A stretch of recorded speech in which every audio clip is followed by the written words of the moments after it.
Olá pessoal, hoje nós vamos falar sobre o dimensionamento de irrigação localizada, mais precisamente de gotejamento, tá certo? Baseado nos conceitos já obtidos anteriormente, nós vamos fazer uma aplicação hoje, né? E vocês vão ver que é bem parecido com o projeto de aspersão, porém tem algumas particularidades, ok? Bem, deixa eu só esconder meu vídeo para não atrapalhar a visualização de vocês aqui, certo? Então, gente, vamos lá. Quando a gente for conceber um projeto de irrigação localizada, primeira coisa, a gente tem que partir do pressuposto que a gente já tenha a quantificação da disponibilidade de água, assim como a caracterização físico-química. E essa caracterização da qualidade da água é muito importante, porque irrigação localizada compreende emissores que são muito sensíveis ao entupimento. Então, é muito importante dar atenção a alguns elementos, como ferro, carbonato de cálcio, que pode causar problemas de obstrução nos equipamentos. Né? Devemos ter também a planta topográfica da área que vai ser irrigada, mostrando as curvas de nível, para a gente saber os desníveis ao longo das tubulações. Né? Tem que haver disponibilidade de energia elétrica ou de outra fonte para o bombeamento. Conhecermos as características físico-hídricas do solo, a curva de retenção, densidade, aquele negócio todo, né, que nós já discutimos bastante. E também definir a cultura ou as culturas que serão irrigadas por esse projeto de irrigação. Tá? Aqui só traçando um exemplo, nós temos aqui uma planta planialtimétrica com as curvas de nível. Né? É só um exemplo aqui que eu peguei para ilustrar, mas isso é importante porque através do mapa a gente vai definir onde será a área, aonde vão passar as tubulações, mas nós vamos discutir mais detalhadamente agora para frente. Tá? Devemos também calcular a demanda hídrica, né? E o cálculo da evapotranspiração de referência, ET0. A gente pode usar tanto o modelo de Perron-Monti ou Hargreaves-Samani, né? Isso principalmente no caso de regiões semiáridas ou na falta de dados completos, tá certo? E para a gente efetuar esse cálculo aí, é necessário que a gente tenha os dados meteorológicos da região, tá certo? E aí já tem uma dúvida. Qual o valor de ET0 que a gente deve usar? Sempre demanda máxima? Isso vai depender da região, tá? Se tem probabilidade maiores de chuvas, depende do projetista, tá certo? O projetista vai definir se ele quer trabalhar com um projeto mais robusto, porém mais caro, ou um projeto mais barato, né? Um projeto com menor capacidade de aplicação de água, porém que ele pode trazer alguma insegurança em algum período de não atender plenamente a demanda da cultura. E então isso fica a cargo do projetista e também do agricultor que vai pagar por esse projeto. Né? Para o cálculo da evapotranspiração da cultura, né, aqui no cálculo da ETC, além da ET0 e do KC, que a gente já conhece, nós devemos considerar o KL, que é o coeficiente de localização. Tá certo? Nós vamos lembrar aqui que a gente traçava a curva de KC, tá certo? De acordo com o tipo de cultura, né? E esse KL, o que vem a ser esse KL, gente? Ele é um coeficiente que considera a forma de molhamento, ou seja, não se molha a área total. Esse KL, via de regra, existem outras metodologias, mas a que a gente usa mais é através dessa equaçãozinha aqui. KL é 0,1 raiz de P, em que P pode ser percentagem de área molhada ou percentagem de área sombreada, sempre o que for maior. Tá certo? Então, quando a gente calcular a evapotranspiração para condições de irrigação localizada, a gente tem que considerar esse KL. A percentagem de área molhada é calculada tendo a área molhada pelo emissor e a área total. E a percentagem de área sombreada é a área sombreada pelas plantas dividido pela área total. Ok? Bom, seguindo, nós vamos calcular então a intensidade de aplicação, tá certo? Que pode ser calculada multiplicando o número de emissores por plantas vezes a vazão do emissor dividido pela área total ocupada pela planta. Ou simplesmente fazendo a vazão do emissor dividido pela área ocupada pelo emissor, que seria o espaçamento entre mangueiras e entre emissores dentro da mangueira. Para o cálculo da lâmina de irrigação, a gente calcula a capacidade real de água, né? E para o caso específico da irrigação localizada, né, a gente considera que, além daqueles valores que a gente já insere, capacidade de campo, ponto de murcha permanente, densidade, profundidade da raiz e o fator de sensibilidade da cultura, a gente coloca aqui a percentagem de área molhada sobre 100.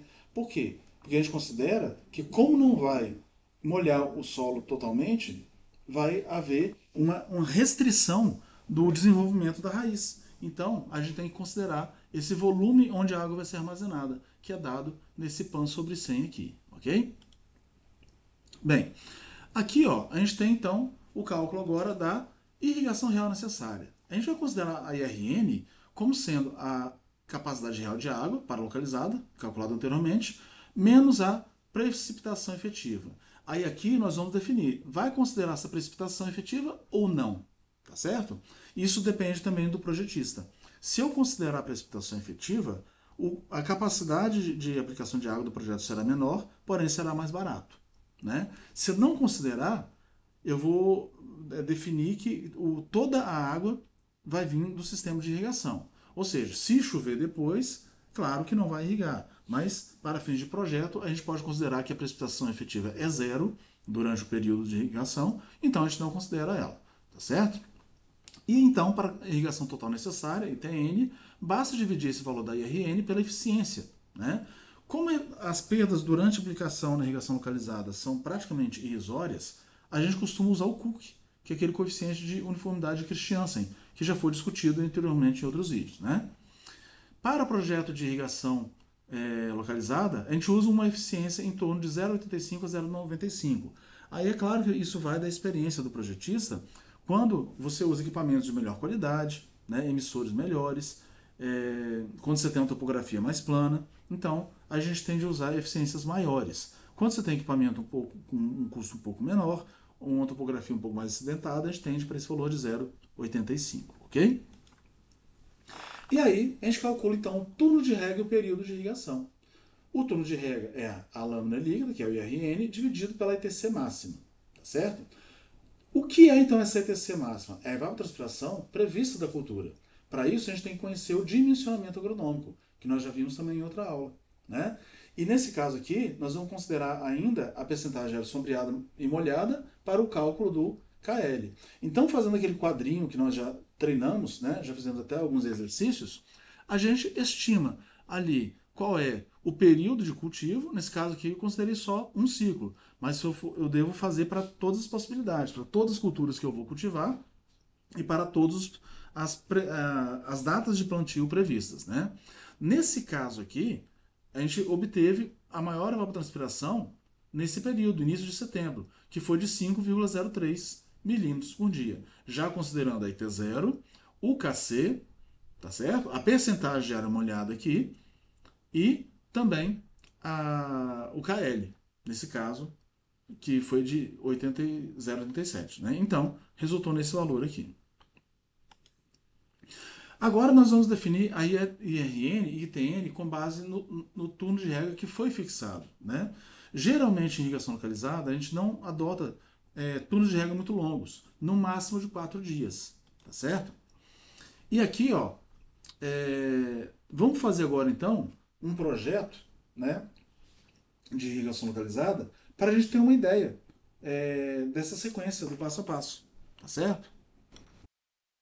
Então aqui nós temos os dados climáticos que a gente vai utilizar. A gente pode obter nesse link que eu deixei aqui para vocês, tá certo? Nesse caso a gente pegou para a cidade de Salinas, com base nas normais climatológicas do INEMET. Então nós temos aqui a IT0, né, para cada menino por mês e menino por dia. A demanda média por dia mensal para cada mês do ano. Ok? Bom, aqui eu tenho um croquis da área, então será uma área de 300 por 300 metros, ok? A distância do rio aqui é de aproximadamente 150 metros. Aqui as curvas de nível.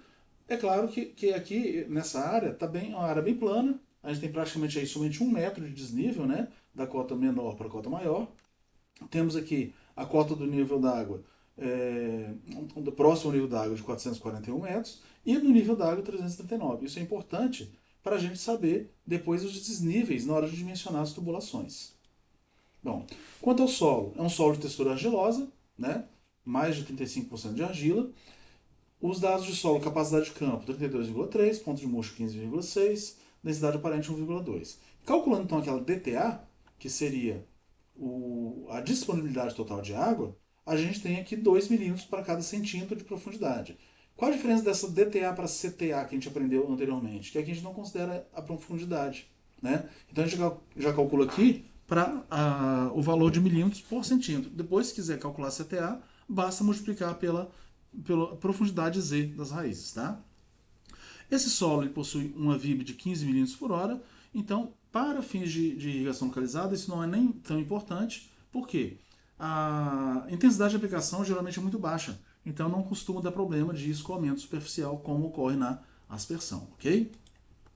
A cultura será o tomate de mesa, tá? No espaçamento de 1,20 por 0,6 entre fileiras e entre plantas, plantado em 10 de junho, usar 40% de água disponível, ou seja, F0,4, raízes de 40 centímetros, aqui as durações das fases, né, da fase 1, 2, 3 e 4, 20, 40, 40 e 20 dias, totalizando 120 dias, e os cacês das fases 1, 3 e final, 0,6, 1,20 e 0,90.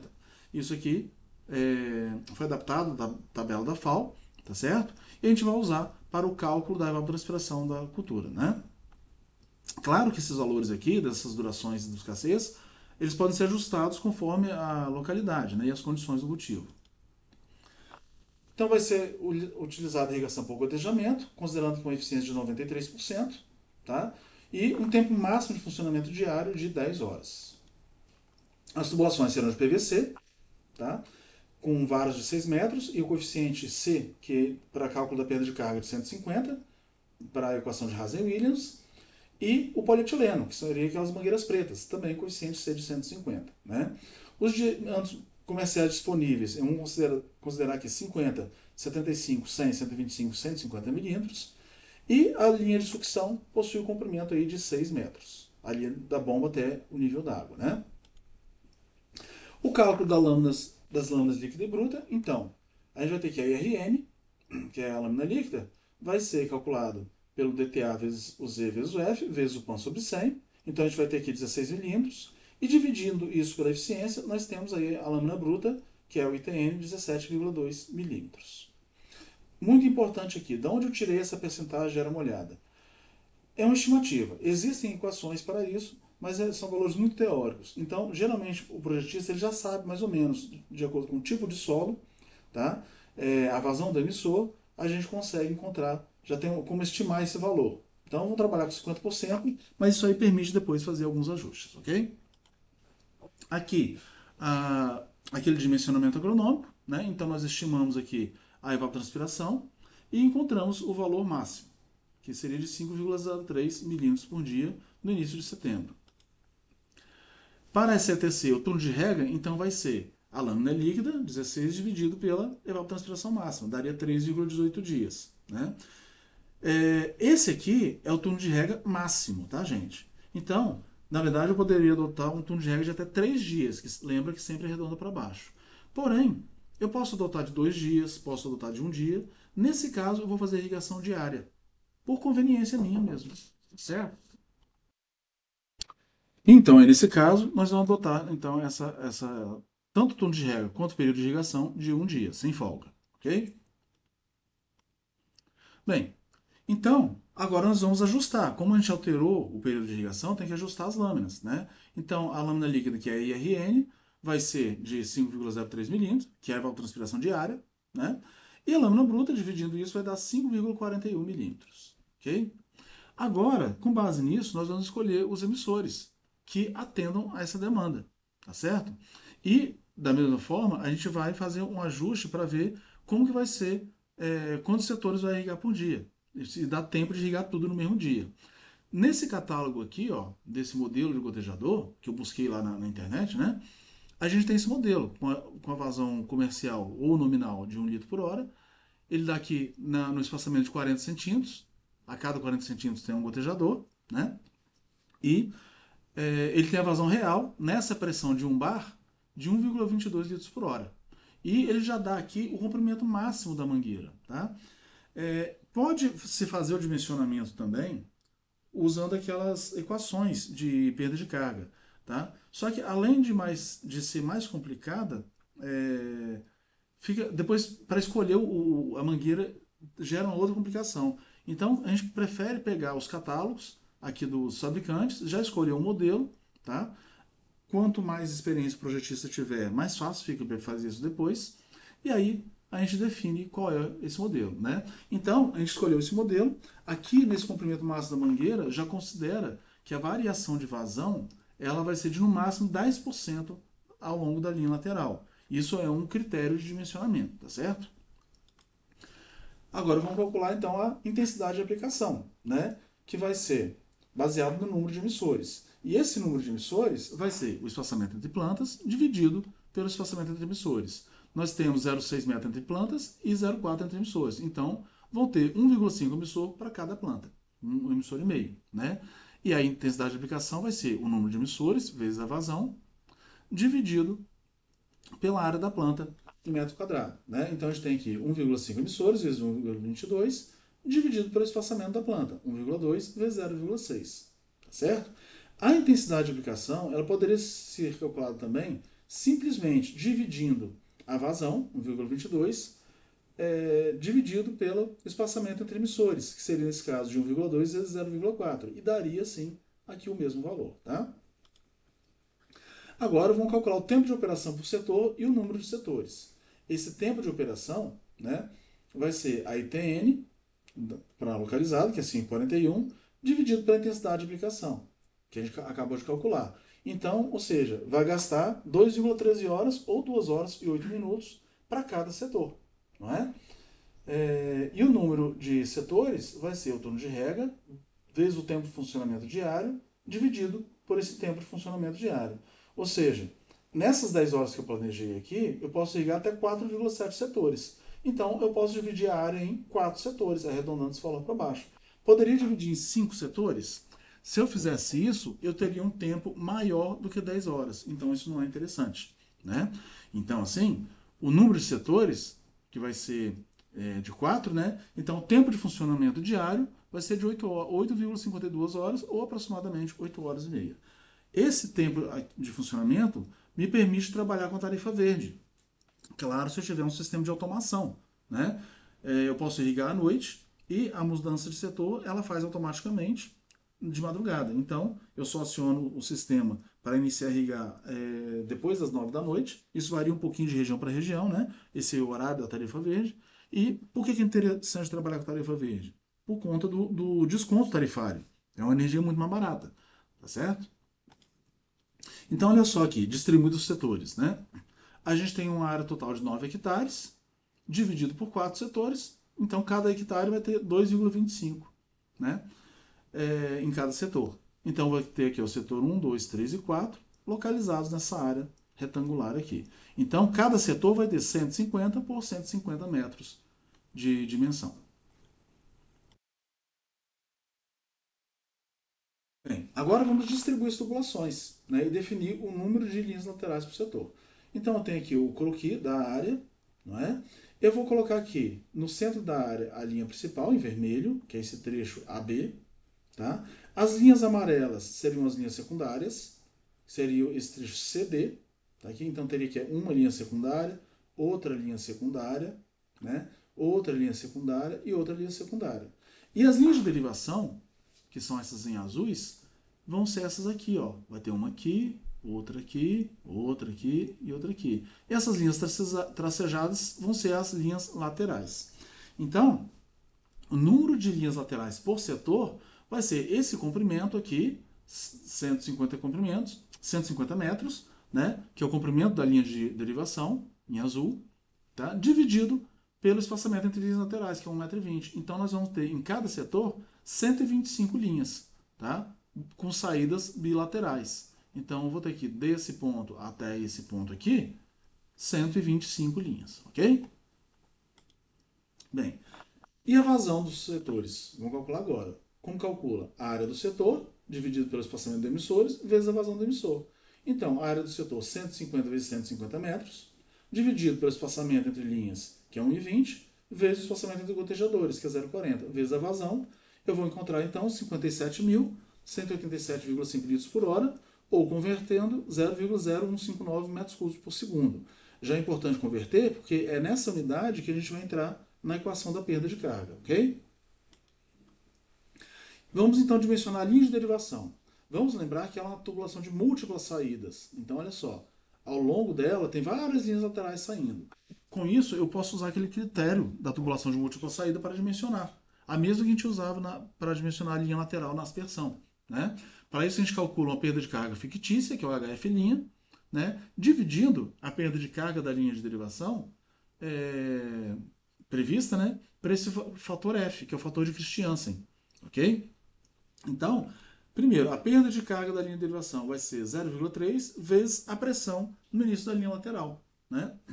Por que a pressão no início da linha lateral? É a pressão de operação do gotejador. Ou seja, ela pode variar até 30% desse valor ao longo da linha de derivação, para garantir uma boa distribuição da pressão e da vazão, né? Menos a diferença de nível da linha de derivação. Assim, substituindo aqui, a gente vai ter 0,3 vezes 10,2, que era a pressão na entrada da linha lateral, que era a pressão de operação, né? Lembra que era 1 bar? 1 bar é igual a 10,2 MCA, certo? Menos o desnível, que é 0,25. Olha aqui, do início da área até o final, nós temos aqui mais ou menos 1 metro de desnível. Então, considerando a linha de derivação aqui, ó, vai ter aqui, ó, dividido mais ou menos por 4, porque eu vou ter um segmento, outro segmento, outro segmento e outro. São 4 segmentos. Então, cada linha de derivação ela vai ter 75 metros, assim eu vou ter 0,25 de desnível, estimando aqui graficamente, no olho mesmo, tá? E esse valor aqui, né, é obtido aqui no mapa, e esse valor aqui, sim, obtido no catálogo, tá? A setinha deveria estar vindo aqui, ó, obtido no catálogo lá do gotejador. Assim, então, nós temos, ó, aplicando a equação de Christiansen, número de saída de 63, o expoente da vazão de Hazen-Williams, a gente tem 0,354, que é o fator F, que pode também ser tabelado. Assim, a perda de carga fictícia vai ser 7,94 MCA. Bem, agora então nós vamos calcular o diâmetro da linha de derivação.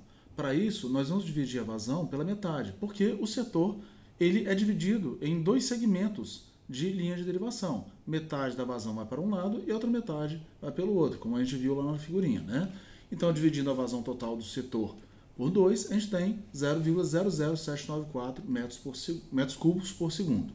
Assim, usando a equação de Hazen-Williams, o diâmetro da linha de derivação vai ser 10,641 vezes a vazão, tá? Dividido pelo 150, que é o coeficiente do PVC, elevado a 1,85, vezes o comprimento, 75, dividido pela perda de carga, calculada no slide anterior. Tudo isso elevado a 0,205. Assim, o diâmetro calculado da linha de derivação vai ser 0,062 metros ou 62 milímetros. Bem, nós não temos diâmetro comercial de 62 milímetros, a gente tem de 50 e de 75. Então, o que a gente pode fazer aqui? Com fins de economia, nós vamos dimensionar a linha de derivação com 2 diâmetros. Assim a gente usa aquela equação de Danicoli, que ela considera o diâmetro 1, o diâmetro calculado, e o diâmetro 2, tá certo? Então, o diâmetro 1 seria o maior diâmetro, né? O diâmetro 2 seria o menor diâmetro, e o D seria aquele valor calculado. Né? Atenção a esses expoentes. De onde surgiram esses valores aqui? Esse 487 é o expoente do diâmetro na vazão, na equação de Hazen-Williams. E aqui é o expoente da vazão mais 1, tá certo? Então a gente tem esses valores 4,87 e 2,85, tá certo? Então, substituindo aqui, ó, o comprimento 2 do diâmetro menor vai ser 75 dividido por 62, elevado a 4,87 menos 1, dividido tudo isso por 75 sobre 50, elevado a 4,87 menos 1, tudo isso elevado a 1 sobre 2,85. Multiplicando pelo comprimento total daquele trecho, tá, da linha de derivação, nós temos 45,9 metros. Arredondamos para baixo para um múltiplo de 6, que é o comprimento das varas de cano, né? Então, o comprimento 1 vai ser 75 menos 42 igual a 33 metros. Assim, nós dimensionamos, então, a linha de derivação, tá? Iniciando em 75 milímetros, com um comprimento de 33 metros, né? E o diâmetro de 50 milímetros, com um comprimento de 42 metros, ok? Com isso, a pressão no início da linha de derivação vai ser a pressão da linha lateral, mais a perda de carga da linha de derivação, mais a diferença de nível da linha de derivação. Então, nós temos aqui 10,2 mais 2,81 mais 0,25, totalizando 3,26 MCA. Essa é a pressão que vai ocorrer ali no início da linha de derivação. Agora vamos calcular as linhas principal de recalque e de sucção. Tá? A linha principal, a perda de carga, aplicando Hazen-Williams para o diâmetro de 100 milímetros, vamos usar o mesmo diâmetro da linha secundária. Né? Então, jogando a vazão total aqui, que é a mesma, a gente vai ter a perda de carga nela de 7,86 MCA. A linha de recalque, que vai da bomba até a entrada da área, né, que tem 150 metros de comprimento, a gente vai aplicar aqui o diâmetro de 0,1 metro, também 100 milímetros, né? A gente vai ter uma perda de carga de 5,24 MCA. E a linha de sucção, que a gente vai adotar o diâmetro imediatamente superior, tá? Como regra, a gente faz isso. Então, vai ser de 125 milímetros e vai dar uma perda de carga de 0,07 MCA, bem pouquinho, né? Assim, para calcular a altura manométrica total do projeto, a gente vai fazer 1,05, que é para adicionar 5% das perdas localizadas, como nós já discutimos anteriormente também. E aí nós temos aqui, ó, a pressão da linha de derivação, mais a perda de carga da linha secundária, diferença de nível da linha secundária, perda de carga da linha principal, diferença da principal, perda de carga do recalque, diferença de nível do recalque, perda de carga de sucção, mais diferença de nível de sucção. Somando tudo isso que está listado aqui, ó, nós vamos ter uma altura manométrica de 43,89 MCA. Tá? Como é irrigação localizada, recomenda-se adicionar ali no cabeçal de controle mais uns 5 MCA, que é relativo a válvulas, filtros que eventualmente estejam ali. Então, a gente vai adicionar mais 5, assim a altura manométrica total vai ser de 48,89 MCA.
Aqui, então, ao nosso cálculo, né, considerando a eficiência de 60%, a altura manométrica e a vazão, nós encontramos uma potência necessária na bomba de 17,3 cavalos. Assim, vamos adotar uma bomba de 20 CV. Procurando nos catálogos da internet, encontrei essa bomba da Schneider, tá? Modelo BC23, que ela fornece numa altura manométrica de 50 MCA, esse modelo aqui, ó, ele vai atender 61,3 metro cúbico por hora de vazão, ou seja, vai atender ao nosso projeto, ok? E agora vamos fazer uma lista de materiais, ou seja, vamos pegar tudo que é necessário, tá? E aqui vamos pegar tubo gotejador, chula, conector, final de linha, ou seja, eu vou olhar para o projeto e definir tudo que vai ser necessário aqui ao longo desse projeto para conseguir colocar o projeto em funcionamento, ok? E por fim, vamos fazer o memorial descritivo, onde nós vamos descrever como o projeto vai funcionar. Eu vou deixar disponível também no livro texto esse memorial mais completo. Né? Então, ó, o presente memorial tem como objetivo descrever a forma clara e detalhada da operação do sistema, que é uma área total de 9 hectares. Tá? O sistema será operado diariamente, com um período de 8 horas, 31 minutos. Ou seja, gente, eu vou descrevendo. E ao final, a gente coloca uma recomendação de manutenção e por aí vai. O memorial completo vocês vão encontrar lá no livro texto, ao final do dimensionamento da irrigação localizada, certo?